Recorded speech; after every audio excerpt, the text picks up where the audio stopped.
Hey guys, and welcome back to my channel. Today, I'm going to be talking about how to cancel your DSers subscription. I know that a lot of you are using DSers to source products for your dropshipping stores. And I also know that some of you may be looking to cancel your subscription for one reason or another.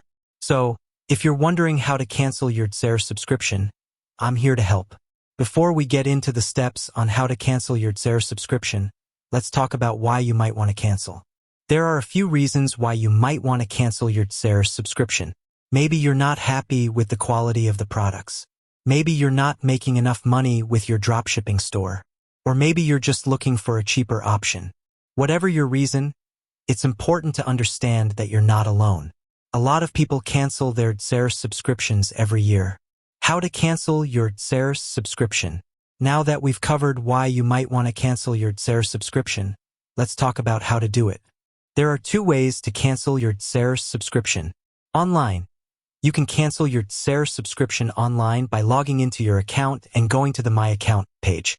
From there, you can click on the Cancel Subscription button. By phone, you can also cancel your DSers subscription by calling their customer support team. Important note, before you cancel your DSers subscription, it's important to note that you will lose access to all of your products and orders.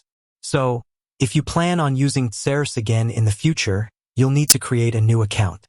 I hope this video has helped you learn how to cancel your DSers subscription. If you have any questions, please feel free to leave a comment below. Thanks for watching.